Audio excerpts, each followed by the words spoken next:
Selling your business may be one of the most important personal and financial events of your lifetime.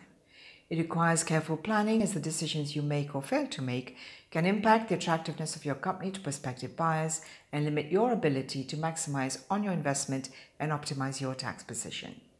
Is your company ready? Are you? To answer this, you need to see the whole picture. We are a unique collaboration of 4 leading global advisors. Working together, we can help you put all the pieces in place and make sure nothing is overlooked. We are Exit Plus. Hello, I'm Shahnaz Nasser with Dentons. Joining from Washington is Chris Opie at Bernstein Private Wealth Management. From Amsterdam is Mark Carmichael at STS Capital Partners. From New York is Eric Gelb at PKF O'Connor Davis. And from London, Chris Rose at Dentons. Thanks for joining us.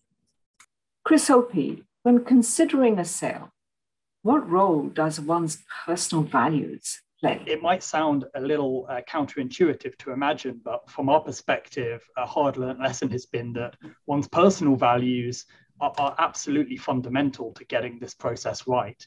Trying to figure out what it is that's driving you to a transaction today and ultimately what will shape your life in the future, both from a time perspective, but also what to do with the wealth that you may well accumulate in the process is key.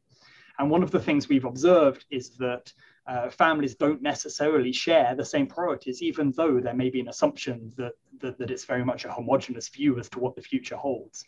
So we take a step-by-step approach to firstly identifying how much financial capital does an individual and their family need to ultimately meet their most basic goals in the years ahead, their lifetime spending needs. In reality, particularly in today's M&A market, we're seeing individuals realize far more capital than simply those basic needs. And there, of course, the question becomes, well, to what end? What meaning does this capital have to me? And how can I actually inform myself about that? Now, this might be charitable intentions. It might be your next business venture. It might be simply providing for those around you or enhancing your lifestyle further. That's all a conversation that should take place, I think, not just with yourself and your most closest family members, but perhaps some other trusted partners that may exist in your community. One real life example that we've enjoyed watching over the last few years has been the power of bringing clients who may not know each other prior to the conversation, bringing those people together and enabling them to benefit actually from the anonymity that comes with having candid conversations with folks who are also going through the pre-transaction or immediate post-transaction process. We actually have retreats enabling clients to come together and share those issues that are most front of mind. And I think the candor and the refreshing honesty that comes from that is really powerful and enables people to take the next step in their process with a much greater understanding of what's important to them, and also perhaps the hard lessons learned by others that they've recently got to know. Yeah, that's a good point, Chris. And I think, for most sellers, they haven't sold a business before, right? I mean, some have, but most, it's a first-time experience, and it's such an important and meaningful one at the personal level. And so they often have a number of questions around the topic that, it has to do with how do I maximize the price received for my business? And my initial response is always, what's most important to you? Is it maximizing the total consideration received or maximizing the amount of cash received at closing? Let me give you a very quick actual scenario that played out earlier this year. We were selling a business that received 7 or 8, I can't remember, offers, but the final 2 offers were, the first one was 100% cash on close, and the second one was a fixed amount payable at closing. That was a combination of cash and shares in the buyer's company, but it also had an attractive earnout mechanism that said if the business went on to achieve the seller's 24-month projections, they would pay the seller an earnout amount that, when added to the initial consideration paid on closing, was around 35% higher than the total consideration that the 100% cash on close bid was. And so when you're setting your priorities and looking at what's important to you, give some thought as to what's most important as it relates to that. For example, that scenario, is it 100% cash on close? That means you get to leave the business, let's say, and get on with your life's other objectives or ambitions or goals or otherwise. Or do we have an element of deferred payment, such as the earnout that I just mentioned, which can increase the total consideration that you receive, but may also mean that you're tied in with the business post-transaction during that earnout period? It's a personal decision. There's no right or wrong. It's definitely a personal decision in any event, but it's one that should be considered at the outset. Totally agree with that, Mark. Within that, I think figuring out the owner's priorities is essential. Also, though, the B word comes into play, which would be budgeting and forecasting.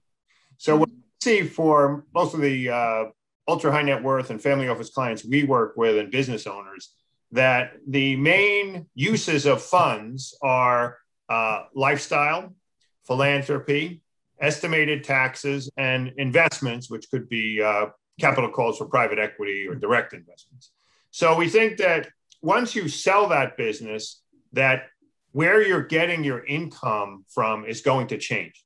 So getting a realistic view and understanding of how you spend your money and what's your priorities could drive some of those things. Now we see a lot of the dynamics, whether the selling shareholders stay with the new business. It's not only economically driven to raise, maybe they have a stake, a stub period or a bonus, like you were saying, Mark, an earnout. But some of these things, knowing what's the pre-tax cash flow you need, and then the after-tax, which Chris Opie was talking about, really, really important. And that could help you come to a meeting of the minds, whether that's picking the right buyer for your company or how to proceed post-closing and sale. And certainly for some sellers, it's not all about the money. You have loyalties and obligations in many instances to your employees, to your customers and suppliers who are there with you as you built your business. And I know many a seller who has taken less in order to ensure continuity with employees and management. And that may dictate the type of buyer you're talking to, a strategic versus a financial buyer. There may be more upheaval potentially with strategic as they try to right-size operations. Similarly with certain private equity. Secondly, I think you got to take other constituencies into account when making your decisions. It may not entirely be yours. Chris Opie alluded before to family decisions. Getting your family aligned prior to a sale is very important. Or if you have other shareholders, what is your ability to drag them along in a sale? These are all circumstances that need to be taken into account really before you begin your exit process. Great. Thanks so much, Chris. So Mark, what do you think are the 3 takeaways from this session? The 3 key takeaways. I think where do your priorities rest as they relate to the consideration received for the business? Do you take the cash and walk away, or do you potentially remain involved with the business during a post-closing period to maximize the total consideration received? I think that selling is a very personal decision. There are many stakeholders, to Chris's point, which you may want to consider in your decision-making process, including your spouse, your kids, your employees, your customers, suppliers, the community in which your business operates, are all valid points. I think I'm going to struggle off the top of my head to think of the third one right now, Shahnaz, but I think those 2 key takeaways, are going to give further advice to would-be sellers to ensure a well-considered and balanced approach when they sell their business. Thanks for watching, and thank you, everybody. See you on the next one. Thank you. Bye. How exit ready are you and your business? Find out using our free exit readiness assessment. Simply complete our confidential online survey, which should take you no more than 10 minutes, and we'll prepare and send you your personalized report together with your readiness score. Visit www.dentonsexitplus.com for more information.